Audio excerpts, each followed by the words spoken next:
Welcome. I'm Kevin Miller, and this is a podcast for your personal evolution.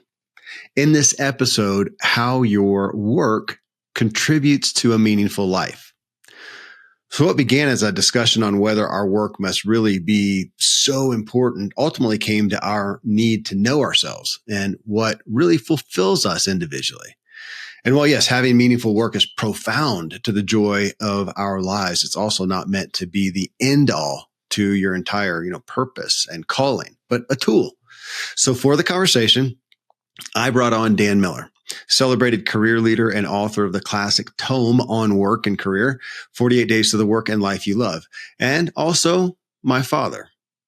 He actually passed away suddenly in January of 2024. His work continues to inspire so many lives. We had this conversation. It was at a high and also deep level regarding how we all perceive the value and importance of our work. I wanted to speak specifically to those who may be feeling some stress and anxiety about finding that ultimate work opportunity, the holy grail and culmination of their life's purpose and calling. That can be pretty daunting. And in the episode, I feel we did justice in taking some of the pressure off the work and putting the impetus on us having a bigger view of our overall life focus. You can find all of Dan's work and guidance at 48days.com. All right. So I invite you to join us in this discussion. And if you want to talk about how to find that purpose in your life, more meaning in your work, connect with me. See if I'm the guide for you or if I can find one that would fit you well. You can connect with me at kevinmiller.co or email me at kmiller@kevinmiller.co. All right, coming up next, my discussion with Dan Miller. Let's evolve ourselves today.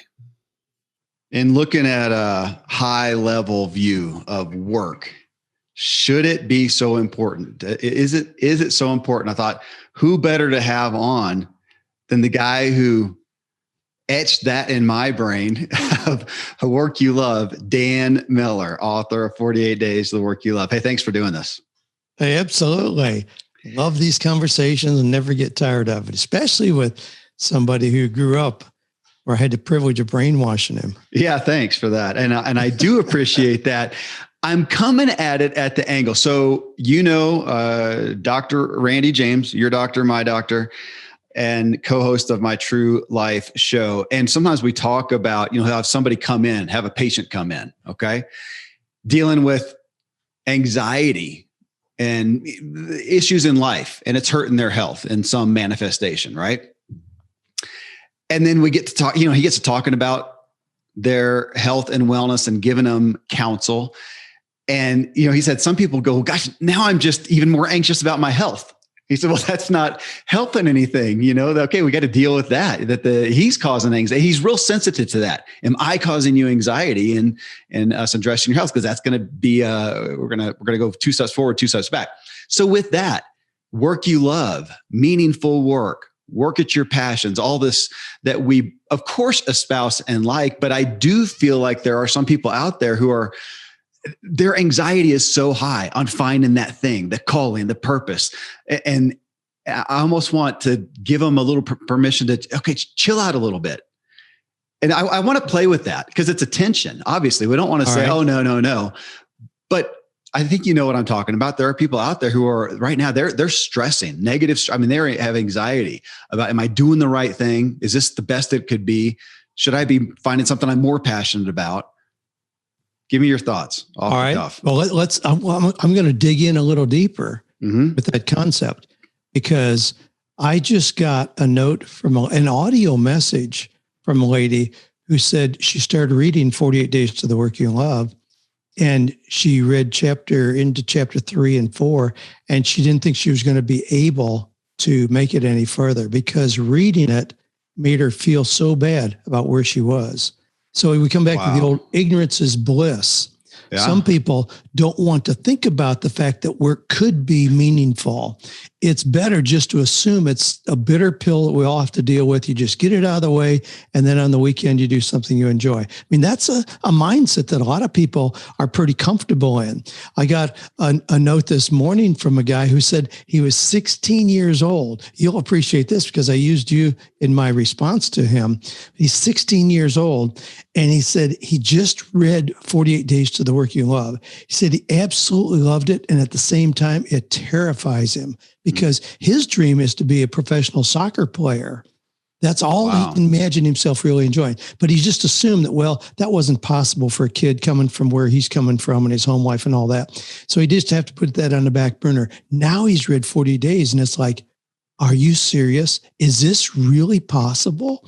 So the idea of finding meaning in our work, just like with Randy, having people come in who are obese, they assume it's American way. My doctor, when I had my struggles a few years ago, my primary doctor said, hey, quit complaining, man. You're just getting old. Yeah. I wanted to punch his lights out. And a lot of people don't want to even think about the fact it could be better than it is. That's really seems to be the premise of what you're talking about. It is. And maybe it's not a work focus. It's a topic of bettering, in the health and wellness standpoint, as I've gone through my own journey of bettering my health, bettering my diet, bettering my exercise, my sleep, and doing that.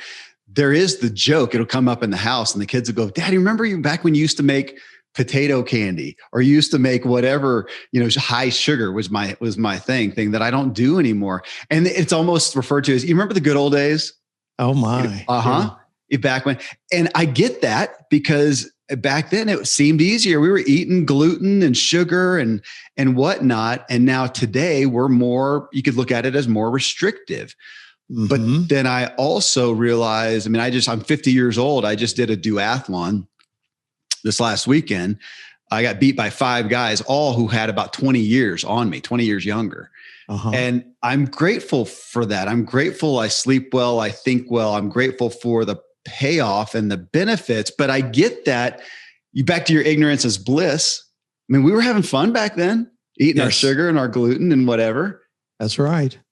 Maybe we weren't suffering. Of course, my concern is, am I going to suffer later from it? Well, and a lot of people in their work, they pride themselves in hating their work, hating the boss, hating the company. That's what you talk about when you go to the bar on Friday night and hang out with your buddies. What are you going to talk about? Gee, you're going to be the oddball that says, ooh, I love my work. I did something really meaningful. We helped a lot of people this week. Yeah, it's pretty accepted. And the redneck mentality is, I hate my job. The boss is a jerk. I snuck out to my car and took an hour nap today. Nobody missed me. That's kind of an accepted mentality about work. And it's totally counter to what you and I know. If you experience work that is really fulfilling and meaningful, boy, it's hard to be happy with anything else. Well, then it reminds me of your buddy, Dave Ramsey, and his live like nobody else so you can live like nobody else. To be debt-free, to not just spend frivolously is, you have to be weird in a sense, culturally weird. Now I look at that and I have great compassion for people with health and wellness who don't go and eat the same things that their buddies do. They don't pick up the office donuts that are left in the kitchen. They don't do the church potluck, or they bring their own things and whatnot. And that's frustrating. We all want to belong. We don't want to be the oddball generally. Obviously some people have a rebellious streak, but generally we want to fit in. We want to be comfortable. We want to trust. And we do a lot of talk of, to be healthy and well, you're going to have to stick out. You're going to be the person who maybe goes and, like I do, I put on my goofy Lycra cycling clothes, and at lunchtime I go off and I go ride. Now I'm grateful I have a blue zone in essence of people who that's not too weird to, but you have to be differently. I haven't thought about that in regards to you're taking that same stance with work you love. If you're going to have work is really fulfilling, you find purpose and passion, and you're likely going to be an oddball. You are indeed. That's right. Because the general mentality, even from people of faith, they use the idea work is a curse. Of course it is. We only did it because, God's punishing us. That's why we work. Right. Wow. What a short, incidentally, all we have to do is go 3 more chapters in Genesis, and God removed that curse, and we have lots of reminders in the scripture that work is a blessing, you work as though unto the Lord. I mean, there's all kinds of things there to let us know that work is a gift. Solomon talked about that. Work is a gift. Work that you love is a gift. Don't take it lightly. But anyway, there's still a lot of common mentality. That's just my work. That's not really who I am. But the funny thing is, what we do become more of that. And if you're doing something just to create income that you really despise, you cannot possibly be doing your best work. There's no way. It just doesn't make sense. And I of course am with you. Let's play with it. With the, even looking back to your dad. Yes. Farmer Ray. Yes.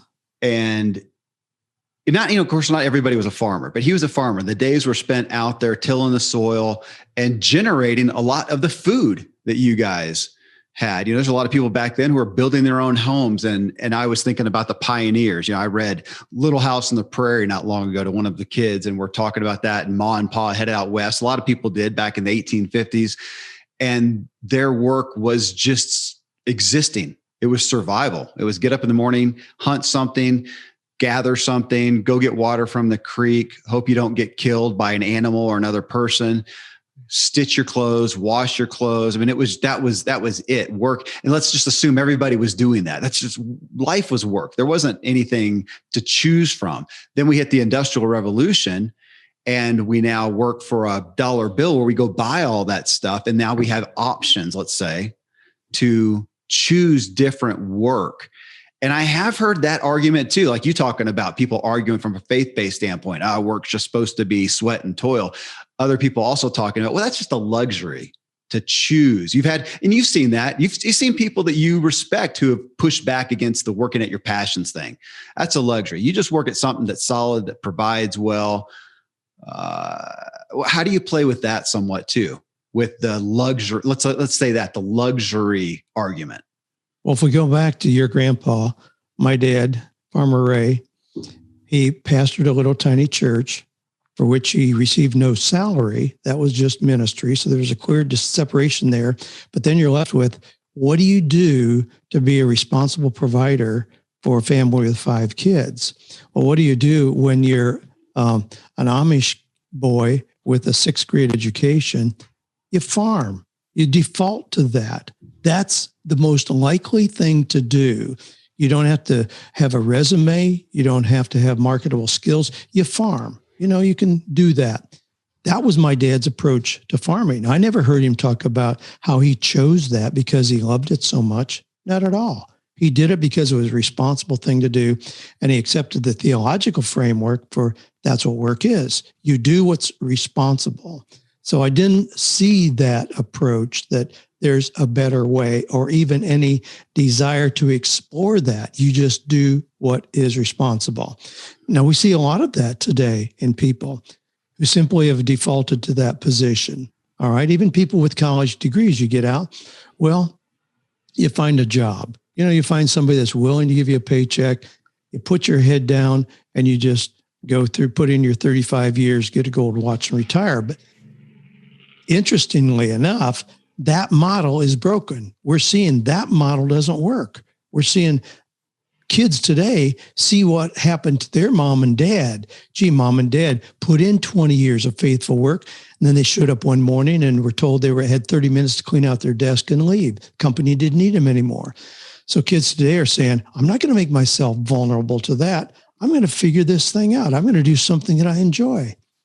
Now, there's the repercussions of that, where in the millennials, Gen Xers, and even in the baby boomers at this point, people are recognizing, and life is too short to just be pushing a pencil for all those years and then hope you have a few years of enjoyable retirement. Right. And I think it's a healthy unrest that we have. Now, there are dramatic implications of that. In April of this year, 649,000 people quit their jobs. Their own choice, 649,000 people. That's amazing. Now, we know what that's doing to companies. There are signs everywhere and companies are desperate. How can we get people to come to work? Well, so they're confronted with, how do you make work meaningful? How do you provide enough incentive for people to come to work when they know the people on the street aren't going to put up with just getting a paycheck and that's all? There has to be more than that. Well, can we go too far that way as well, though? When you talk about the millennials, well, I've seen it with my kids, with, my son, your grandson, Caleb is out there, and I've got Autumn and Eliza who are in their 20s now. And I talked with Eliza not long ago. She's 21. And as she looks out there, and I think she felt, burden's a bad word, but to some degree burdened by this, by understanding this and wanting to find, what is my calling? What is my purpose? What am I supposed to do? And I found myself pulling her back off of that to some degree of saying, honey, you haven't experienced enough life to figure that out, to find that one thing. Remember City Slickers, right? Oh yeah. The one thing. I thought, honey, you haven't, right now, go out and just do some stuff and figure out what you like, what you don't like. You need some experience under your belt. And I have wondered, though, are people, maybe millennials, maybe older, but are there some who are tying themselves up a little bit too much in that? Is this job the holy grail of my existence that's going to save planet Earth? Yeah. Well, there's a couple ways to approach this.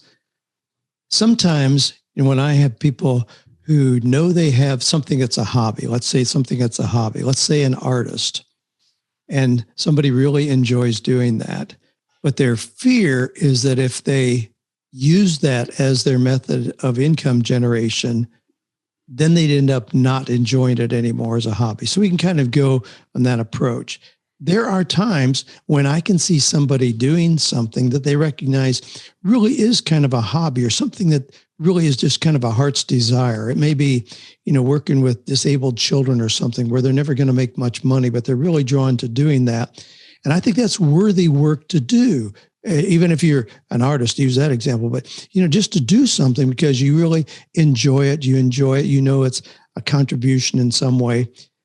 But you can do that even if you have lofty financial goals, because it's really easy at this point to do things on the side that can increase your financial worth.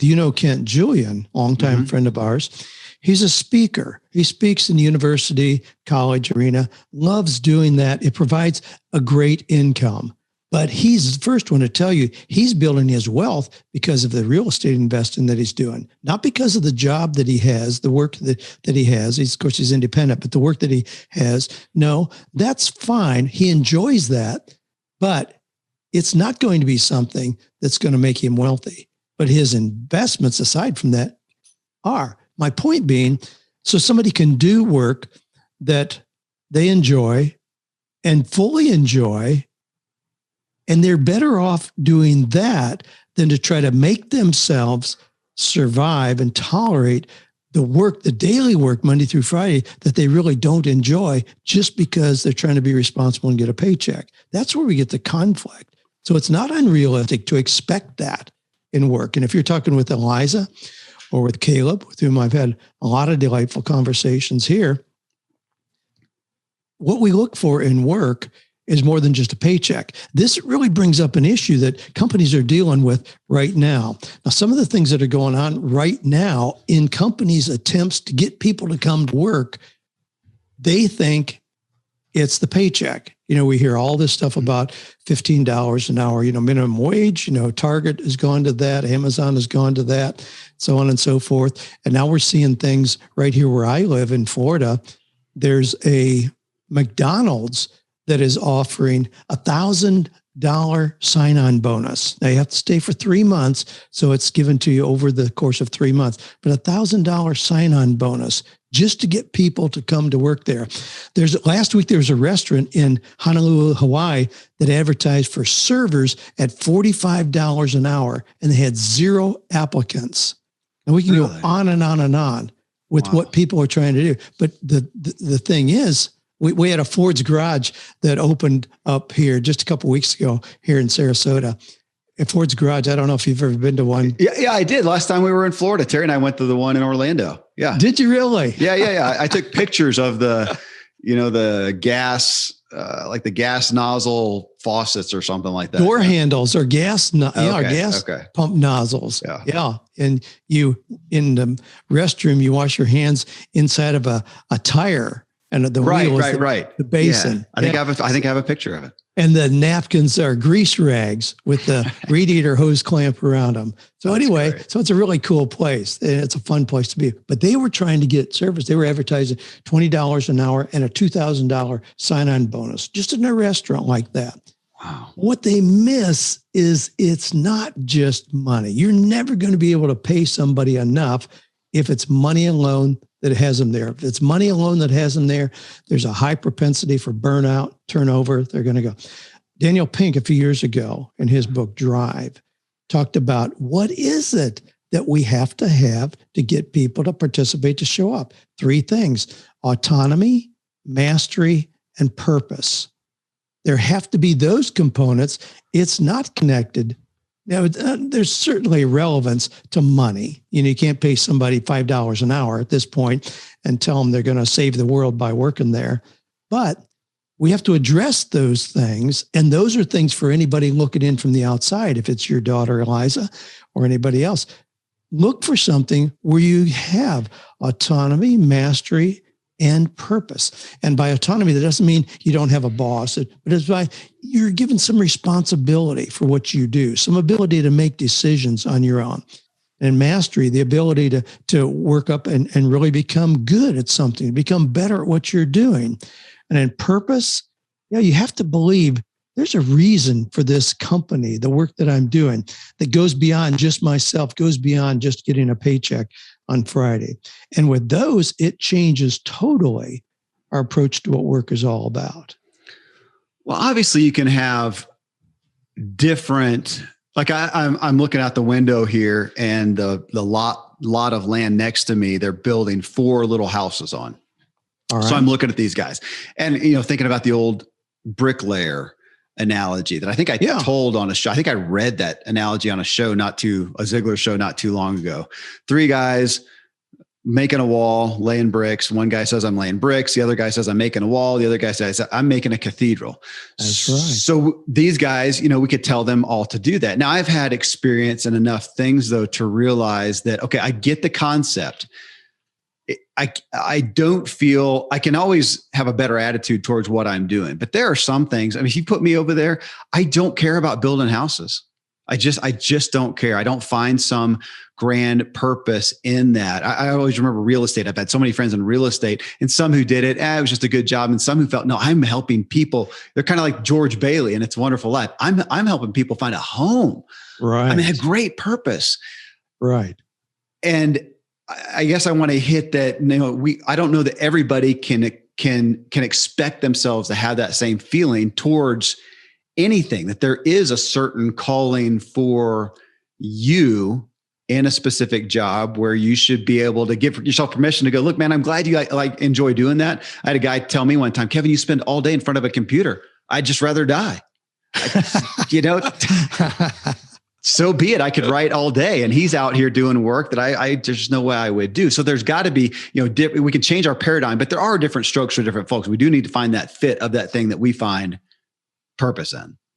There is, but I get challenged often in that, well, if everybody enjoyed their work, Dan, then we wouldn't have people that pick up the garbage and, clean the road, blah, blah, blah. Yes, we would. See, that's the thing. I mean, I can go to a hockey game, and during a break, some dude comes out there and wipes off the blood and spit off the plexiglass behind the goal. I'm thinking, what could be more gross than that? And it's somebody that absolutely thinks they won the lottery by having that opportunity to be that engaged in what they're doing. This morning, my yard guys were here. They come in, they unload their, mowers and trimmers and all that. Man, I go out and talk to them. I compliment them. These guys make our place look amazing. They love what they do. They know they're doing something that really, really pleases me. I don't want to do what they do, but I think we sometimes underestimate how people can enjoy things that we would not enjoy. We look at things we would not enjoy and think, how would someone, I mean, it's like me looking at a car, geez, why would anybody buy that car? Well, to them, it fits them. They may love the color, even if I think it's ugly. There's so many opportunities. I can't think of anything that somebody would not enjoy doing. And we see that borne out in people having jobs. If it's the mailman, I talked to our mailman. So this will get you. I talked to our mailman just it was on Friday. I went out because I had some packages and I just run out and catch him. He takes packages that are too big to go in the mailbox. Really cool guy. And anyway, he had his earbuds in and I could hear he was playing something. I said, hey, what do you listen to when you're driving your mail truck? Podcast, man, all the time, podcast. I said, really? I said, what do you listen to? Business, finance, just sports, music. I said, what do you listen to right now? I'm listening to Dave Ramsey. Are you kidding me? I ran back in the house, got a copy of my book, gave it to him. And of course, right on the top, forward by Dave Ramsey. He's like, no way. You're awesome. That Dan Miller? Yeah. Excellent. And I told him to listen to your podcast. I said, man, we live in this podcasting space, but here's a guy, he's really congenial, really great. And he brings our mail every day. I mean, he seems to really love and take ownership. He tells me, man, if you have packages, just leave a note in your mailbox. Wait, what it brings up to me, I mean, we're talking about purpose. And as you were talking, I was thinking about contribution. So do I feel a contribution in what I'm doing? We did a show recently. This is episode 907. I think it might've been, gosh, I don't know, 90. It's one of the episodes right around here on, do you find your work to be the product or service to be honorable, to be worthy? Because we can have something that's fun. Okay. I can be working, we got a lot of kids around here and they're working the ski slopes and they're having fun. Well, that's awesome. Sure. Now, do they find that it's honorable and worthy to help rich people ski? Maybe not. And so I was really trying to hit to that, the product or service. So when you're going back to, these restaurants like Ford's or whatever, and that's difficult unless you find somebody, to find somebody and try to help them find that they are making a significant contribution at let's say an expensive restaurant to have people come in and have a good time. I mean, that connection, that's going to be difficult for a lot of places to hit. That's beyond making it fun, having a foosball table and skateboards in the office. That can they really draw people, like you said, somebody who enjoys wiping the spittle off of the screen at the hockey place. That's a hard road to hoe, I think. It is. And employers have their work cut out for them right now. We're going through, I talked about the number of people who had resigned their positions just in April. We had that major number. Well, we have 9.3 million jobs available in America right now. 9.3 million jobs open. And companies are desperate for people to come in. We're going through what the economists are calling the Great Resignation. And studies are showing that up to 46% of people right now say they were going to quit their jobs this year if they can figure out how to do it. So we had 649,000 that quit their jobs in April voluntarily.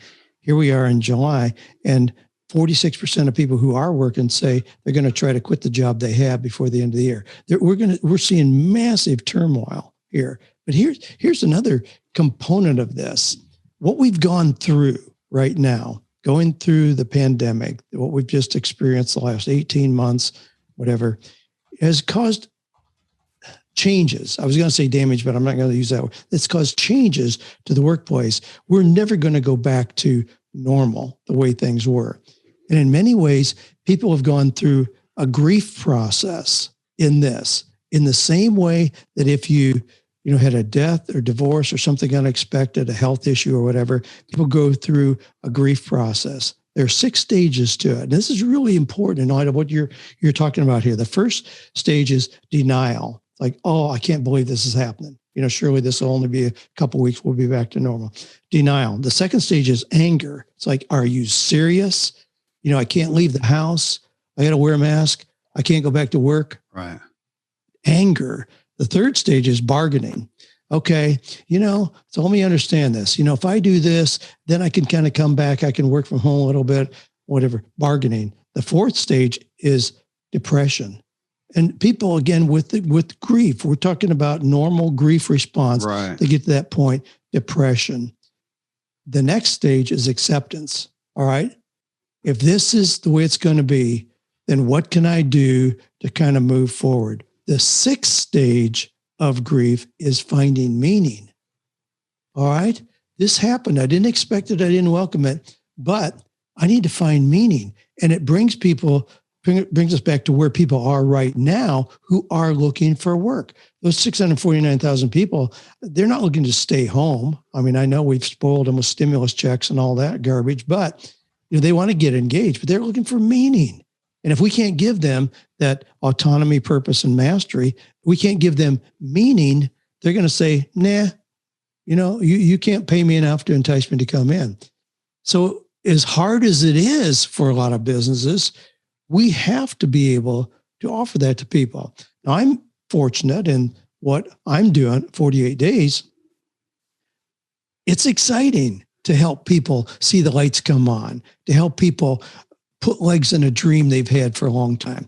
Because of that, we have people standing in line who would love to be part of what we're doing. We have people who volunteer, who do all kinds of things in our organization with no pay, but just because they feel like they're doing something important. They're part of a cause that's bigger than themselves. I think anybody can do that. Yeah. I think anybody with a company with work that's being offered, I think they can do that, but it's a different mindset for the people offering the job. People offering the job are not used to many times trying to figure that out. If I'm going to have this 18-year-old come in and stand on his feet for 8 hours a day, how can I give him a sense that there really is meaning to what he's doing? If you can figure that out, you can rock and roll. I mean, look at Chick-fil-A. And, you go to Burger King, one of the McDonald's here, there's a lady, I know the lady here, she has 3 franchises, three locations for McDonald's. She keeps one of them closed right now because she's shifting the workers to the other 2 simply to have enough workers to open the door. Wow. That's not a problem at Chick-fil-A. You go in there, it's a totally different, instead of, that person who hands you your burger, you say thank you, and they say, hey, no problem, dude. You're never going to hear that at Chick-fil-A. It's my pleasure. They know being there is a cultural, environmental, educational opportunity, and they see it as such. They don't have any problem getting applicants. They're lined up. That's the difference in what companies are going to have to do to compete in this kind of workplace. Okay, so let me sidestep then a little bit. Is there also a place where we, in understanding ourselves, that we put too much emphasis? Could we put too much emphasis on work? If it's the end all, if I take anybody, but a kid, and try to help them find a place where their work is the end all to everything in their life, because we know so many people. I know a lot of folks who. Well, no, stop there. You're laughing. Go. I would never propose that for somebody, that they try to find work that is the end all, that identifies them totally and is the only thing no, it's simply a tool for a successful life. Thank you. That's what I was fishing for right there, because to have something that you enjoy, what else does it support? Because I'm thinking as an employer, now I'm not thinking about this show from an employer standpoint. I'm trying to speak to everybody out there who's, looking for work, but from an employer standpoint, I'm thinking, man, if I own a restaurant, my best, and I'm going to be hiring, younger people by far and large and whatnot, my best bet maybe, make it a good environment, help them, know that the company may have a higher purpose, like Chick-fil-A or something like that. But I also would do well, I would think, to know who they are and what they care about. And so if I find this guy named Kevin back in the day and go, oh, he's an aspiring elite cyclist, there, I can catch him there and get to know him there and say, man, what are your goals there? What are you doing next week? So you're trying to earn money to go do that. There, I can join him and joining his purpose, let's say, as opposed to saying, no, the work right here in this restaurant, that's the end all. Because we find employers who are trying to do the rah-rah-ree, here's our mission statement, and trying to get everybody to believe in the business as much as they are. And it, to me, negates their interest in what that person cares about. Oh, man, we need to bottle what you just said there. You're totally, totally right. It requires more engagement with the people, know what their lives are about. And yes, work is simply one tool for successful life. I mean, for people to really feel like they have a life worth living, it involves way more than work. Your relationships, your spiritual vitality, your health, what you're doing for personal development, what you're doing financially. Those are all things that ought to be areas where you're seeking excellence. So work doesn't stand alone. Either you figure that out or not. No, there are people who have jobs, who have work that isn't very fulfilling, but they have a pretty great life because of how they're making deposits of success in those other areas. I'm just saying, I want to see people have success in all those areas, not just one, but to think that we can have it in some of the other areas and not in work. There's nothing that we spend more time doing than that. So you can make little compromises in some of the other areas, but when we spend 40 hours, it better be something that's meaningful and purposeful, or it's a big draw. It's a hemorrhage in that person's chances for feeling successful in their life. It feels like what we're coming to is as much as we just said a second ago, the necessity or the opportunity for an employer to be engaged in the people working for him so he can join them in what they really are interested in outside of the work as well, is from an individual standpoint. It's just calling us to know, what are we about? What do we care about? And how does the work fit into that, as opposed to holding the work up there and expecting it to fulfill everything. It brings me back to talking about Dr. Randy James, and when I was working with him in this functional medicine practice, and I started to key in on people who would say, yeah, I'm hoping that this will work for me. And I thought, ooh, red flag. Because right off the bat, and I actually addressed some people with that. I said, you know what? If that's your perspective, it's not. I mean, with all due respect, the only thing that's going to work for you is you. We can help guide you. But if you're looking to see, hey, if this is going to fulfill everything. If you can fix me. Exactly. So same thing with our work, to say, okay, what's the work that's going to totally fulfill me, to take some of the pressure off that, to where you're saying, look, if you're going to spend that much time there, you're darn well going to be best bet to find something that you do find as much value, purpose, joy, and everything in. But if that's it, I think you're also in significant danger. What does that work support? I know Howard Partridge, which is the Ziglar, business guru, business coach, is big on saying that your business is there to support you. You don't live to support your, kind of back to the Michael Gerber E-Myth. You're not living just to be a slave to your own business. It's there to support you. But then it requires us to know, what are we beyond our work? Maybe that's the bigger problem. But it is. Yeah. It is. That's a great challenge. And that covers all aspects of work. If you're working at entry-level job, getting paid by the hour, these concepts are applicable there and important there. If you have your own business where you're doing $10 million a year, these are still issues. Does the work control you? Does it drain you? Or does it energize you, give you a sense of purpose? But it also, what it does, it sets a stage right now for all of us, including employers, need to recognize this. And when you talked about, you're just here to get a paycheck, blah, blah.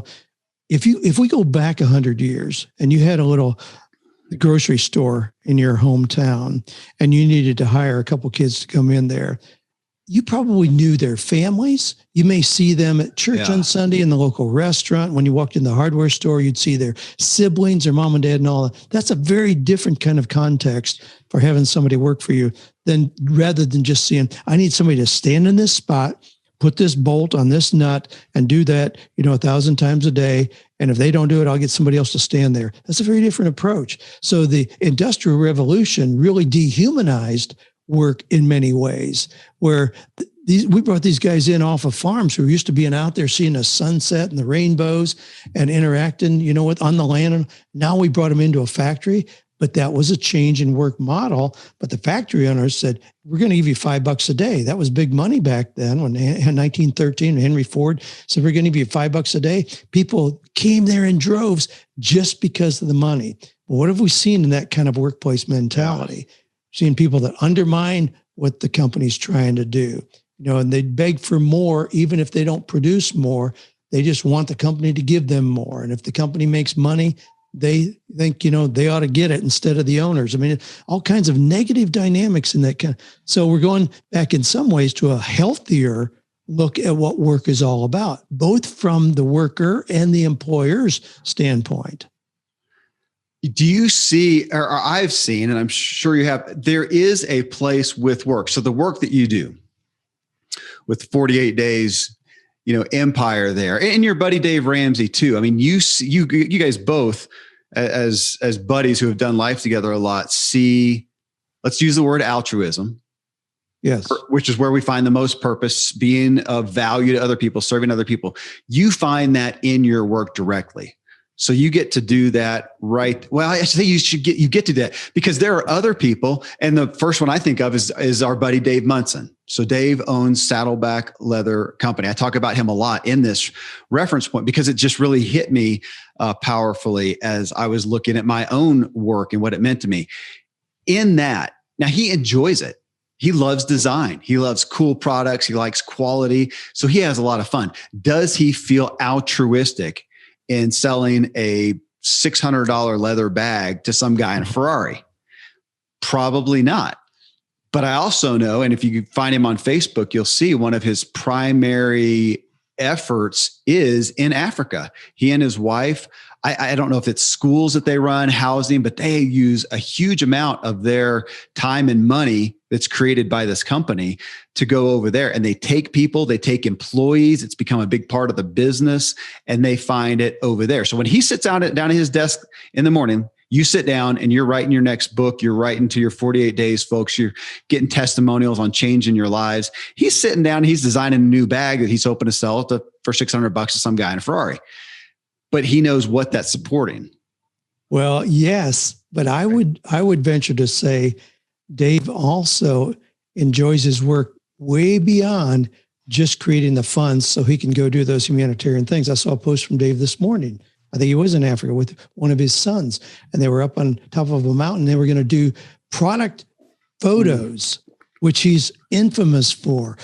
His photos come, all around the world, people showing, gee, they've got that $600 bag somewhere. I think that's a worthy work to do. I think the work that he does, it's artistic, it's beautiful. I think it inspires people, just having something so beautiful. I mean, his tagline is they'll fight over it when you're dead. I mean, that's a pretty cool tagline. You're doing something that people really enjoy. I think there's value in that. I mean, I think if somebody is doing something like that, that's artistic, it doesn't have to be. I thought for the video folks, I'm holding mine up. This is an old, literally original one that they call the tank. Now it weighs, it's like a workout, but yeah. Well, and it's a piece of art. It is because you've had it so long and it's still in perfect condition. It shows the travels that you've had, perhaps. Oh, they say the worst it'll ever look is the day you buy it. It just gets better as it gets beat up. Yeah. See, I get, man, that gives me goosebumps just thinking. I love that. Yeah. I think that's an honorable kind of business to have. So, but it's not something that I would be drawn to, but I love the fact that Dave is so passionate about it. Okay. So he's found his contribution, because same thing. I would not enjoy that. Well, let's take another one. Scott Stearman. So one of my closest friends, Scott Stearman, and folks, you can go find him at Scott Stearman, STEAR, Stearman.com. So he is a renowned sculptor. So you go around to a lot of universities, military compounds around the US, and you'll find his life-size bronze sculptures. And those of you watching the video, my dad just went back and grabbed the 48 Days Eagle. And that is an exact computer-generated replica of the real bronze eagle that Scott did for us. Right. So there you go. Scott Stearman. So there it is. And now Scott lived here in the same town that I did for a long time. We got to know them and became part of family together. And we used to joke with him, and people would, but hey, Scott, you get to go play with Play-Doh all day. That's what you get to do. Oh my goodness. The stuff that he does for his work of, when he does portraits and he has to fly. Oh, you mentioned Chick-fil-A. He flew out to take his own photos of Truett Cathy with measurements that he had to hold a board up next to him, and the amount of work that he had to do and detail he had to do a bust, sculpture of Truett Cathy.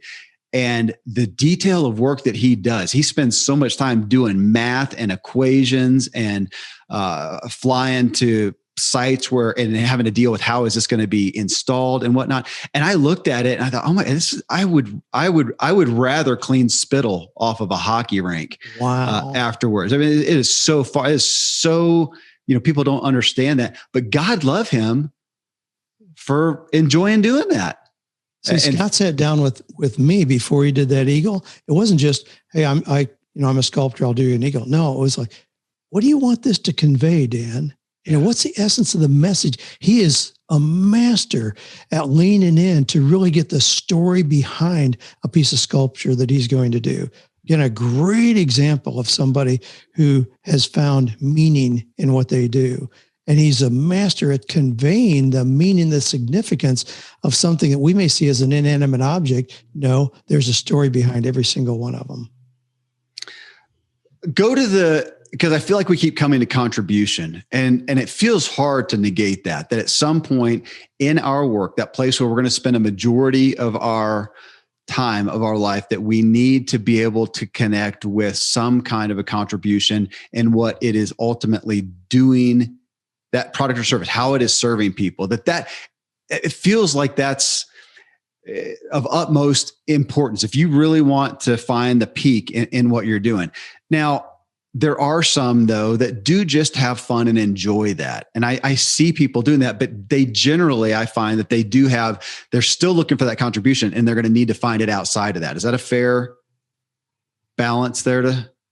Outside of that? Yeah, outside of their work. They're still going to want to find that contribution, that core. But I think a lot of people overlook. I mean, I've had conversations with your son who moved here to Florida, and he's a transporter at Sarasota Memorial Hospital. Sarasota Memorial Hospital is the most desirable employer in these parts. Nurses work for 3 or 4 years, other places trying to get on the list to get on there. Anyway, he's on there as a transporter, but that means he pushes people around in wheelchairs or on little wheeled beds. Is there significance in that? My goodness, the conversations he's having with those people that are initiating patients to write letters to the hospital about the service that this transporter kid provided to them.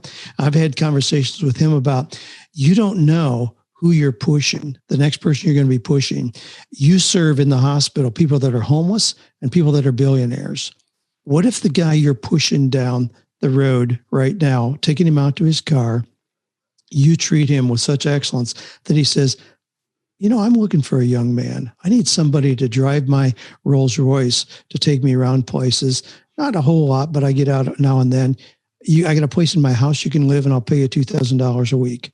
We had a conversation, and it really changed his perspective on what he's doing. Not just to think that it's a stepping stone to the next, but just see, you don't know who that person is. In the hospital, everybody's the same. They don't come in 3-piece suits. Everybody's got on a white gown. Boom, period. It's an equalizer.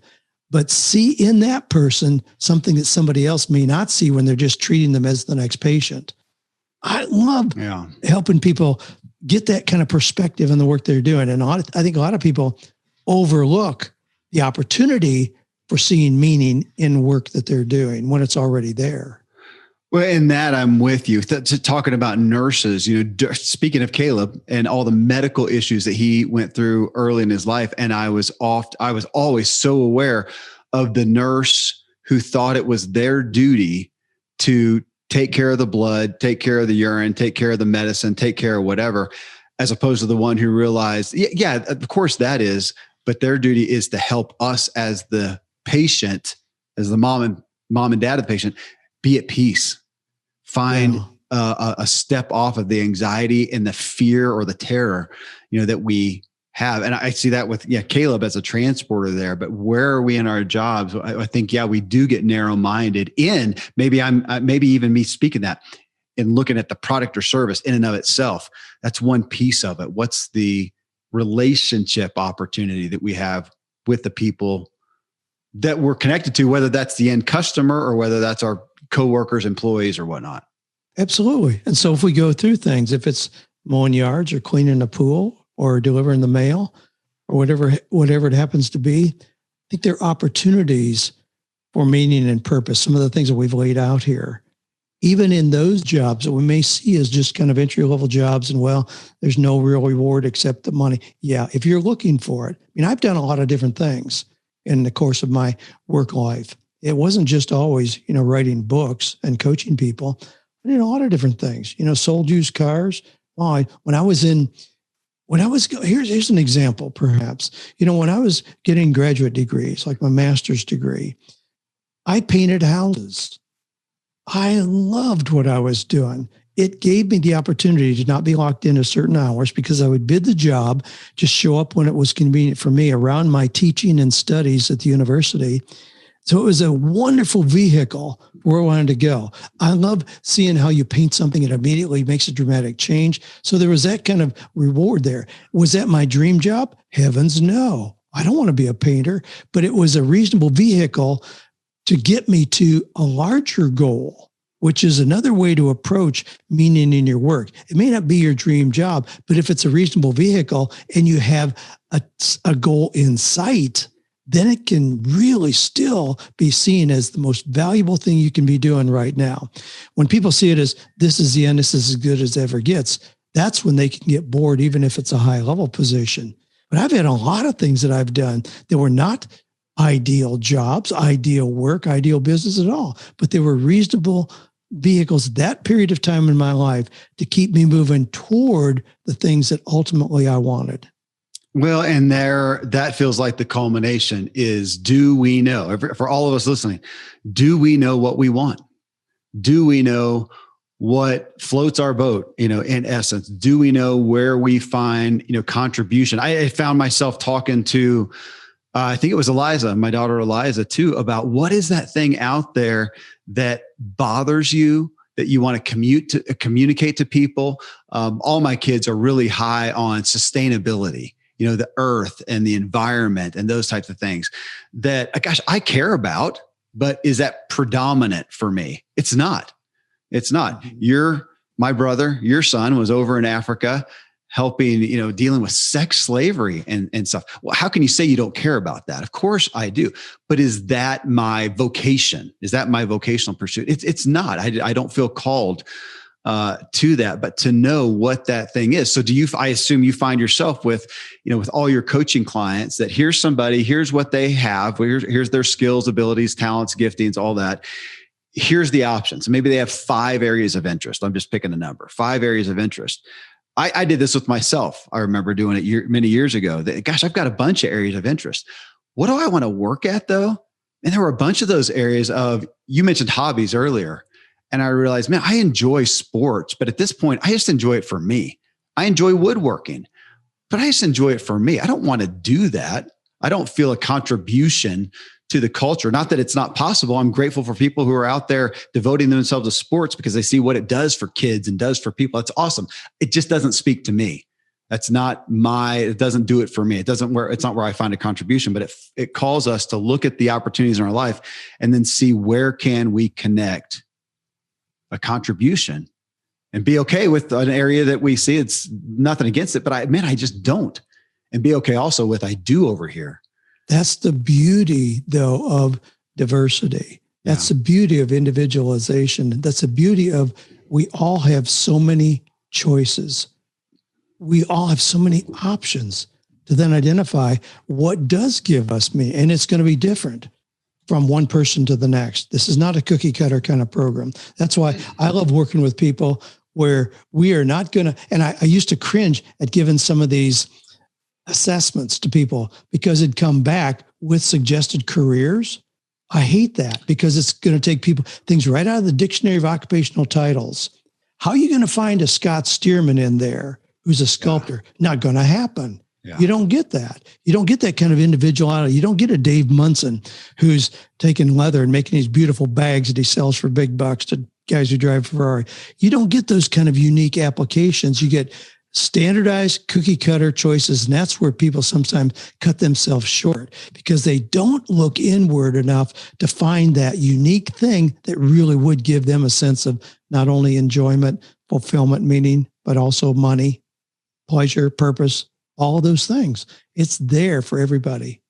You mentioned the Industrial Revolution and it dehumanized things, but let's come back to today that it does feel like there are so many choices that it's very hard to make a case for not finding something that you find joy, fulfillment, contribution in. Now I say that into the person who's listening out there right now, who's busting their butt in survival mode to provide for themselves or their family.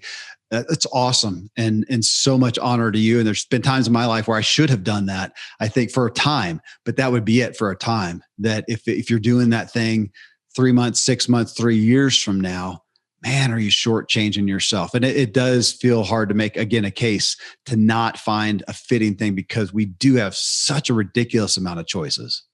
I had an email from a gentleman this morning, sent it in as a podcast question. He said, I'm in a job that is slowly killing my soul. That's his word. He said, but I have an opportunity to leave the 23rd of this month and they'll give me a $23,000 severance package. I mean, $20,000, leaving a 23rd, a $20,000 severance package. My advice, take the money and run. Oh my gosh. I mean, that ought to give you enough of a window of opportunity to figure something out. Do not think you're being responsible by going to a job that's killing your soul. Now, again, you talk about people doing work out there that, they're just doing it because they feel like they need to be responsible. Yes, absolutely. But if that is the reason for, then that is a purpose. That's a legitimate purpose. You got 5 kids at home. You got a job that pays you $120,000 a year. It may be the best thing to stay there, but to change your mindset about what you're doing and recognizing the purpose is keep food on the table. You're providing opportunities for those kids. And at this season of your life, it makes perfect sense. Yeah.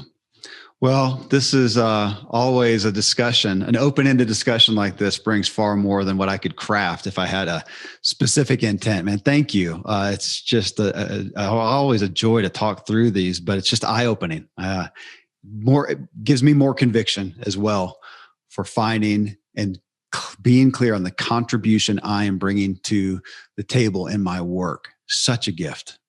Awesome. Well, as you know, I love the opportunity. I kind of got pushed into this whole topic, as you know. It wasn't something that I designed that I had thought would ever lead into income generation. I was just teaching a Sunday school class, but the needs were so great. And we had so many people coming there who were saying, I'm doing okay. People see me as successful, but I don't think this is it.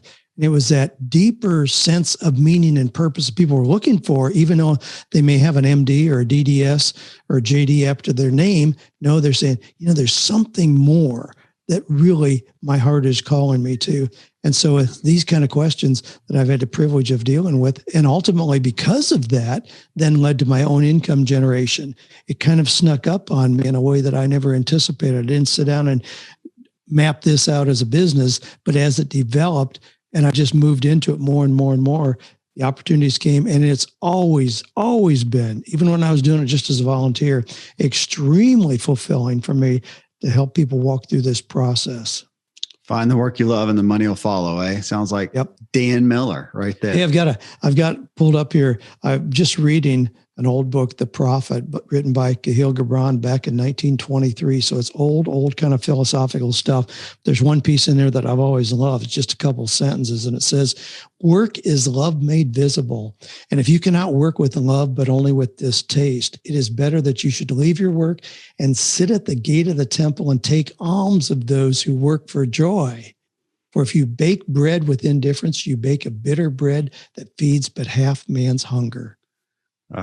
That's beautiful. I don't have have it memorized, but I'm reading right now Frederick Buechner, my favorite philosopher, and he has very similar statements about work, the effort that we make, and that so many people would be better off. And he actually uses to be homeless and to not stress with it. Well, hey, Dad, thank you. Thanks for passing it down to me. I am grateful. All right. I enjoyed the conversation, Kevin. Well, thanks for joining us in this discussion. That again is my dearly departed dad, Dan Miller. But you can find all of his work and his guidance still going strong, led actually by my sister, Ashley Logston, at 48days.com. And if you want to connect with me about this concept of our work and meaning in our lives, that's what I spend most of my time pursuing for myself and working with others on. You can find me at kevinmiller.co or email me at kmiller@kevinmiller.co. Till then, here's to the evolving you. Yeah.